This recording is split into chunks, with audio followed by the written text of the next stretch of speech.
Sí. Perfecto, gracias. Ok, a ver.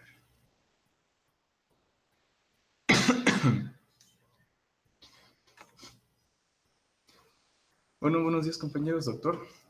Somos el equipo 3, conformado por Kimberly y su servidor Ulises. El día de hoy les vamos a exponer síndrome nefrítico y glomerulonefritis rápidamente progresiva. Para empezar con síndrome nefrítico, disculpen la imagen, se salió horrible. Tenemos que es un síndrome caracterizado por la presencia de un proceso inflamatorio que va a afectar principalmente al glomérulo y más específicamente al mesangio. Más adelante les hablaré de su fisiopatología. Y que va a estar inducido principalmente por infecciones en su epidemiología. Más adelante también les comentaré la clasificación y sus causas. Y hablando de la clasificación que vamos a tener, se las dividí en 3 subtemas. La primera, valga la redundancia, es la primaria. Y de izquierda a derecha tenemos la mesangial o nefropatía IgA, también conocida como síndrome de Berger, aunque actualmente, bueno, leí en la bibliografía que consulté que ya no se utiliza síndrome de Berger, es nefropatía por IgA. De ahí la endocapilar difusa, la membrano proliferativa o mesangiocapilar y la extracapilar. Esas últimas 3 yendo del daño hacia el capilar de adentro hacia afuera, como pueden observar. La otra clasificación o subtema de la clasificación es la postinfecciosa. Aquí vamos a tener bacteriana y dentro de este subtema tenemos el estafilococo beta hemolítico del grupo A, que va a representar el 80% de las causas de este síndrome y que va a estar antecedido por esta infección, ya sea por las cepas, perdón, por infección faringoamigdalina o en piel, y para la faringoamigdalitis tenemos la cepa 1, 3, 4, 12 y a resaltar la 25 y la 49 aquí en México. Y esta infección faringia tiene que tener como de antecedente aproximadamente entre 5 a 14 días, promedio 7 a 12 días. Y para la piel, las cepas relevantes son la 2, 49, 55, 57 y 60. Para este tenemos un periodo un poco más amplio respecto a presentar la patología de síndrome nefrítico de 10 a 21 días. Y entre otras bacterias tenemos el Staphylococcus viridans, neumococo, el Staphylococcus aureus, Brucella, salmonella y el meningococo como agentes relevantes. También dentro de esta postinfecciosa tenemos virus, como el virus de la varicela, rubiola, citomegalovirus, el virus de Epstein-Barr, el VIH y la hepatitis B. También hay hongos y parásitos dentro de la subclasificación esta de posinfecciosa. Tenemos como cándida, aspergillus, histoplasma, criptococo y parásitos tenemos malaria, esquistosoma, trypanosoma y toxoplasma. Dirán ustedes por qué hay tanto agente, ¿no?, causante de esta. Es que su principal fisiopatología está basada, como les comenté, en un proceso inflamatorio que más adelante les voy a describir. Luego tenemos, por último, en subtema de clasificación, las enfermedades sistémicas, que va a estar destacable el púrpura de Genus-Schönlein, la nefritis hereditaria o enfermedad de Alport, el lupus eritematoso sistémico, el síndrome de Gould-Pasteur, la granulomatosis de Wegener, la poliarteritis nodosa, la vasculitis y la nefritis tubulointersticial. Ok, ya resumido aquí en este cuadro, les tengo resaltados por grupos de edades, de menores de 15 a 65 años y mayores de 15. También es una patología que va a ser más común en niños, principalmente en preescolares, en edades de 2 hasta 15 años. Y a resaltarles, subrayé este par de patologías, la glomerulonefritis aguda postinfecciosa y la nefropatía IgA, que son las que tienen más relevancia para mí, que se repiten también en los 3 grupos de edad. Y también que me falta... y va a ser un síndrome que va a estar más presente en una relación 2 a 1 en varones contra contra el sexo femenino. Ok, ya entrando un poco a lo que va la fisiopatología, les esquematicé este glomérulo, en el cual podemos ver este corte transversal que le hacen a un capilar y podemos observar la luz capilar, el epitelio con sus fenestraciones, que es el de color rojizo, la membrana o lámina basal y los pedicelos de los podocitos. Es a resaltar que, si recuerdan su contraparte de este síndrome, el síndrome nefrótico, está caracterizado por una proteinuria masiva, y lo característico de esto es que va a estar lesionada la membrana que va a filtrar, o la lámina basal, porque esta tiene una característica de tener una carga negativa para repeler ciertas cargas de proteínas, principalmente, que la albúmina tiene una carga negativa y va a evitar que sea filtrada. Ok, aquí tenemos otro corte ya más grande, abarcando el mesangio, con su célula mesangial y su matriz mesangial, la cual va a evitar que se escapen células hacia el ultrafiltrado que se va a realizar.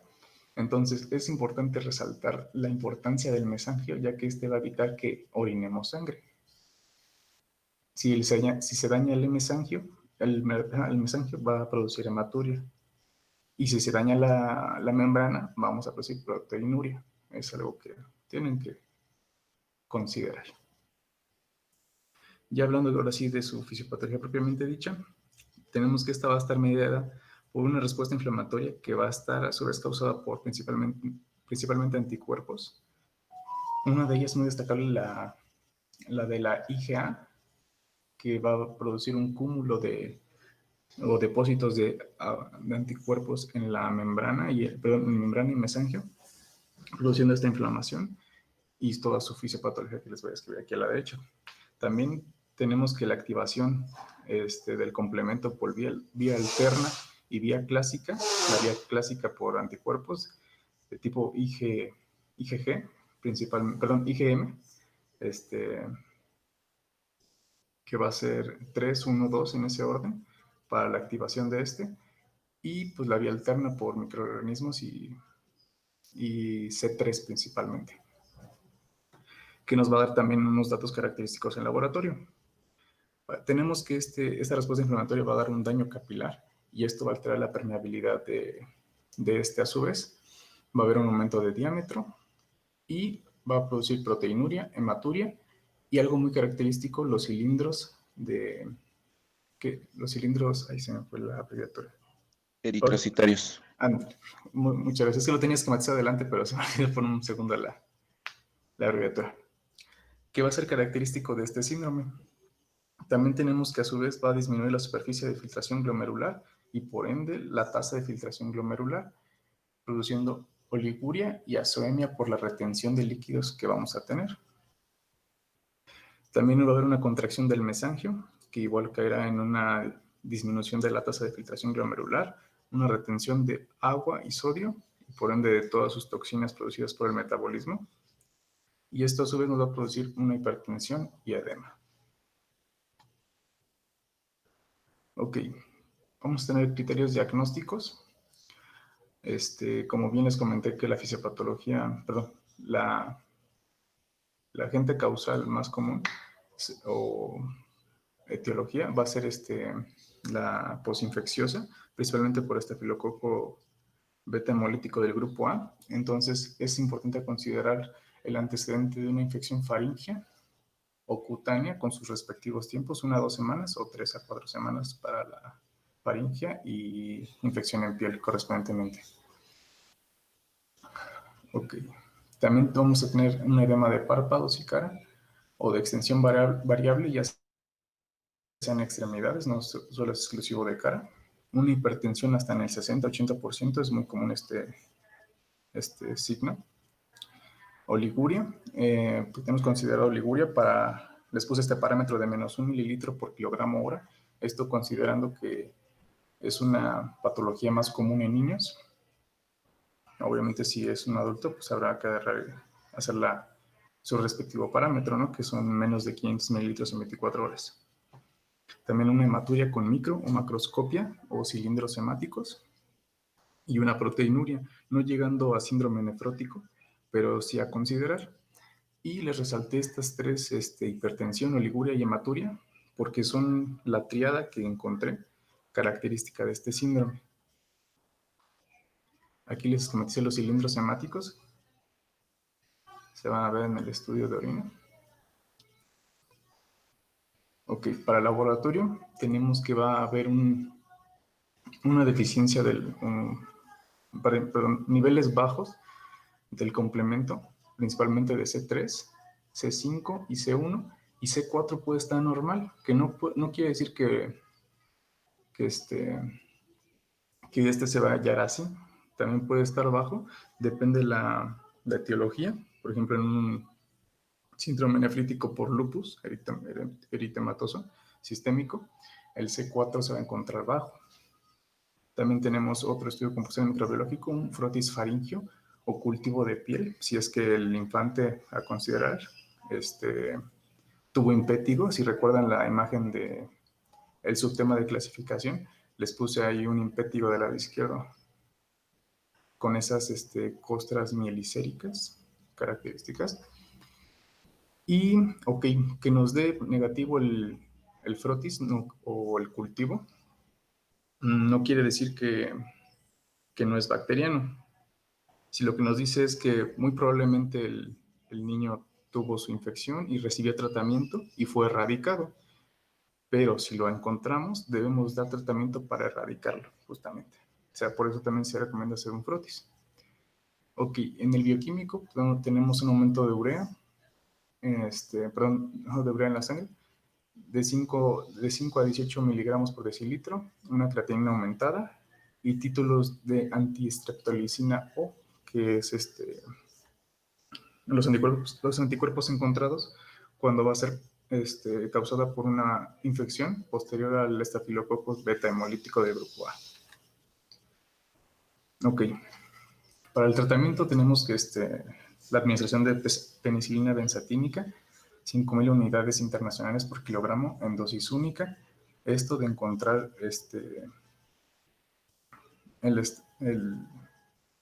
agente etiológico más común. En su defecto, si este es alérgico, podemos usar eritromicina, 30 miligramos por kilogramo en dosis única, o claritromicina, 15 miligramos por kilogramo día por 7 días. Y también se recomienda usar un diurético principal que sea de ACE, ya que estos tienen su efecto en una porción más proximal a la nefrona y en el proceso de filtración y pueden realizar su acción correctamente. Por eso se recomienda furosemide, es el más común, de 1 a 5 miligramos por kilogramo cada de 12 a 24 horas y posteriormente bajar la dosis de 1 a 2 miligramos por kilogramo. Si no responde el paciente al diurético de ASA, tendremos que tomar en cuenta utilizar diálisis peritoneal o hemodiálisis para, para poder tratar al paciente su hipertensión como le edema. También para tratar la hipertensión tenemos el nifedipino, el amlodipino y el nitroprusiato. Aunque el nitroprusiato tiene una consideración especial por los depósitos que se pueden generar de su metabolito y que puede producir toxicidad. Esto, pues, teniendo en cuenta también que el paciente no orina o orina muy poco. Ok. También vamos a tener criterios de biopsia para tomar muestra del tejido del paciente. Esto teniendo en cuenta que su evolución sea rápidamente progresiva. Esto va en relación con lo de la glomerulonefritis rápidamente progresiva que les vamos a comentar adelante. Niveles persistentes bajos de C3. Eso es muy importante ya que pues hay un constante consumo de y nos indica que el tratamiento no está haciendo efecto. y signos de enfermedad sistémica, como pueden ser algunas de las que les mencioné en la clasificación, y proteinuria masiva, que ya representa un daño aún mayor de la nefrona. Ok, les esquematice esta imagen porque es un buen resumen de todo lo que llevamos hasta ahorita. Ignoren el síndrome nefrótico del lado derecho. Aquí tenemos al rey que hace referencia a recordarnos de Burger, para asociarlo a Burger King, más o menos, que es el síndrome de Berger, pero les digo que ahora se conoce más bien como nefropatía por IgA.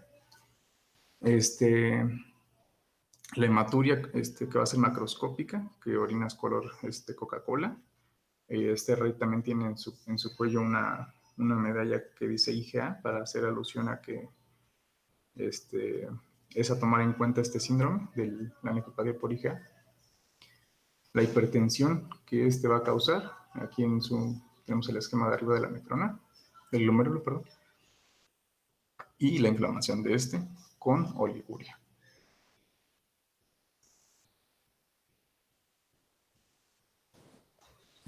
Buenos días, compañeros. Vamos a continuar con la glomerulonefritis rápidamente progresiva, la cual se define como un síndrome clínico que se manifiesta con signos de daño glomerular a nivel urinario junto con un deterioro progresivo de la función renal, el cual puede abarcar desde días, semanas, hasta un periodo de 3 meses. Por eso, pues dice que es rápidamente progresiva. Este es un tiempo realmente muy corto.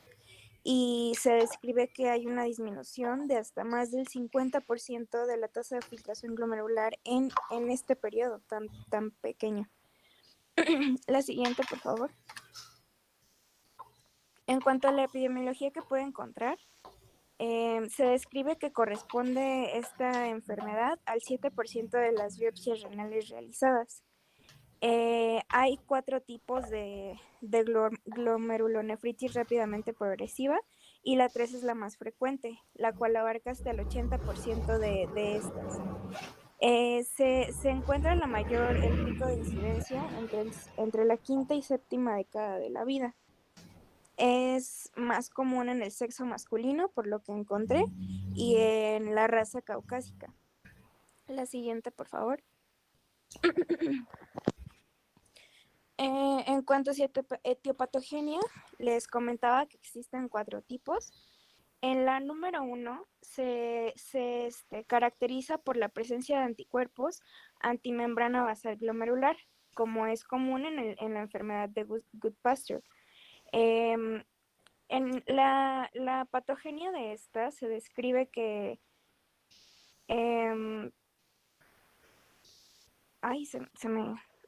perdón, se me fue tantito la idea. Ahorita regreso con eso.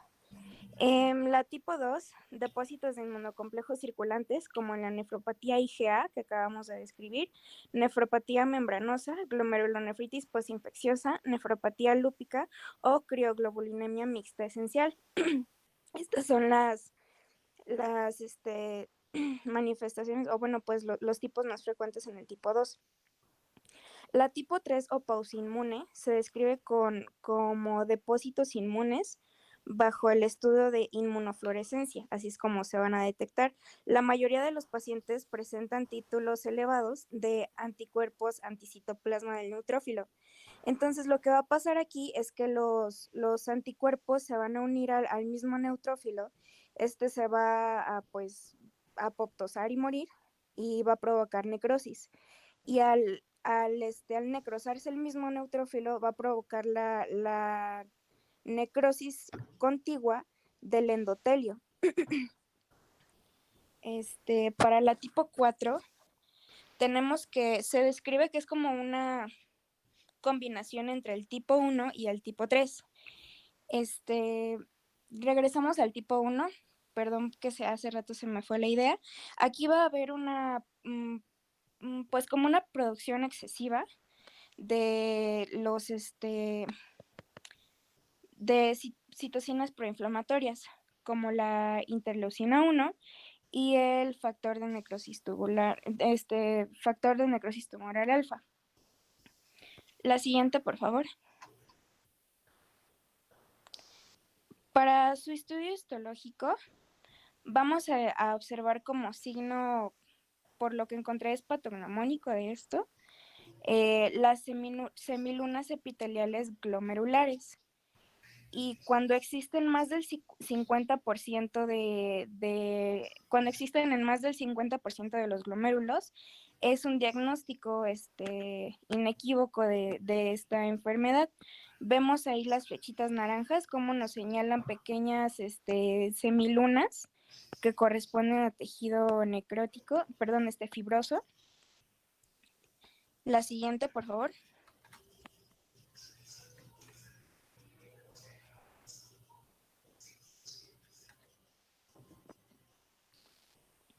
En cuanto a su fisiopatología, tenemos que el daño glomerular se origina en las paredes de los capilares glomerulares. Va a existir una respuesta inflamatoria a nivel del espacio de Bowman, como les describía, interleucina 1 y TNF-alfa. Posteriormente, después de haberse propiciado la respuesta inflamatoria, van a empezar a desarrollarse las semilunas fibroepiteliales. Cuando estas se encuentran, hay una posibilidad muy baja de que la enfermedad regresione. Va a existir fibrosis intersticial difusa y la atrofia generalizada de los túbulos renales. La siguiente, por favor. Para su cuadro clínico puede ser demasiado variado, porque esta es una enfermedad que puede afectar a cualquier órgano, literalmente. Cuando la afección renal es localizada, podemos encontrar las manifestaciones que nos describieron el síndrome nefrítico. Y cuando hay afectación multisistémica, puede tener literalmente cualquier cosa. El paciente puede tener fatiga, artralgia, fiebre, diarrea, diaforesis nocturna, anemia hemolítica y trombocitopenia. Estas son las manifestaciones que encontré que más frecuentemente se daban. Y me parece que es como que dependiendo del tipo que encontremos. Por ejemplo, en el tipo 1, que se encuentra lo del síndrome de Goodpasture, encontramos la afectación pulmonar, la cual se manifiesta en forma de hemoptisis. La siguiente, por favor. Para su diagnóstico, pues ya lo comentamos hace unas diapositivas. El definitivo es la biopsia renal, pero antes de llegar a eso, vamos a realizar los estudios correspondientes, por ejemplo, un examen general de orina, donde encontraremos sedimento urinario, proteinuria, hematuria con hematidos mórficos, cilindros granulosos, leucocituria y proteinuria. En cuanto a los análisis bioquímicos, vamos a encontrar las alteraciones típicas de la insuficiencia renal aguda e indicadores inmunológicos asociados a la etiopatogenia, la que les describí hace unos momentos, 1, 2, 3 y 4. La siguiente, por favor. Aquí pues una tabla rápida de la insuficiencia renal aguda. Ya vimos este tema. La siguiente, por favor. Y aquí de las enfermedades sistémicas que podemos encontrar asociadas a la glomerulonefritis rápidamente progresiva. La siguiente. Y como les dije, espérame tantito la anterior. El diagnóstico definitivo es la biopsia renal, donde vamos a encontrar las semilunas fibrosas, fibroepiteliales. La siguiente, por favor. El tratamiento realmente se basa en la inmunosupresión. Los medicamentos que encontré que se ocupan es la metilprednisolona, la cual posteriormente se puede cambiar a prednisona, la ciclofosfamida, o en caso de que... no es cierto. Posteriormente a esta se puede utilizar plasmaféresis, este método. Aquí pregunta, doctor, ¿los tratamientos son muy largos y muy específicos? ¿Los menciono o así como Mm, lo dijiste? No, yo creo que lo básico, como decías, el esteroide, que es hay varios tratamientos en base a la severidad de la enfermedad y como dices, son pacientes que debutan como una urgencia nefrológica, acuden, vamos, a la atención hospitalaria. Y como las unidades de segundo nivel no tenemos biopsia, inmunofluorescencia, microscopía, en fin, no hay plasmaféresis, tú sabes que ese tratamiento es en tercer nivel. Entonces, lo que se enfoca el internista versus el nefrólogo en esos sitios es alta sospecha, enviarlo para hacer la biopsia y en ese inter, porque la actividad de la enfermedad, la oliguria, el edema, la hipertensión, etcétera, exigen un tratamiento sintomático antes de llegar al etiológico, se puede iniciar con el esteroide intravenoso y casi la mayoría de los médicos, aunque nunca lo dicen las guías médicas ni los artículos ni nada, iniciamos un tratamiento de esteroide e inmediatamente lo estamos enviando para realización de la biopsia y los anticuerpos, ¿no? Sí, doctor. Eh, Ahí lo más importante que nosotros debemos de ponderar es no demorarnos en el inicio del tratamiento. ¿Por qué? Un examen general de orina te lo hace cualquier laboratorio, ¿verdad?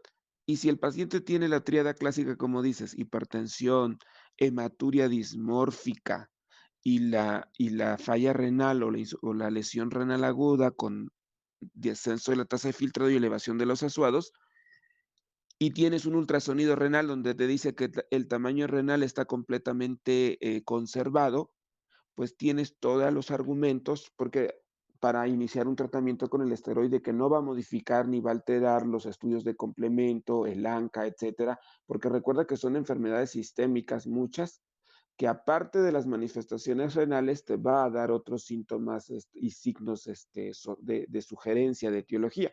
Por ejemplo, mujer en edad fértil, con eritema malar y complemento bajo, como decía Ulises, pues te sospechas en un lupus, pero dentro del contexto de rápidamente progresivo, pues ya está oligúrica con elevación de creatinina, hipertensa y con hematuria, ¿no? Entonces ya formas un síndrome de rápidamente progresivo en el contexto de una enfermedad sistémica con sospecha de una enfermedad autoinmune, pero necesitarías perfil de inmunoglobulinas, el complemento sérico.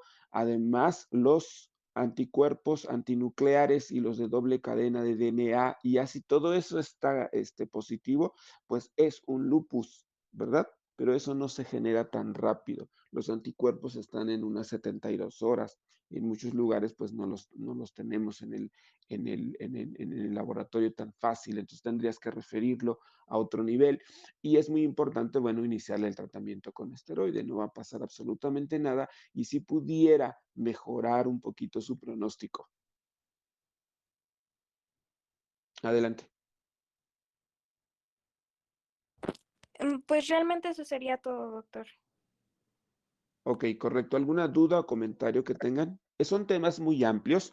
Lo que yo quisiera que nos lleváramos como key points es los síndromes, cómo se genera el síndrome, cuáles son sus manifestaciones y la etiología.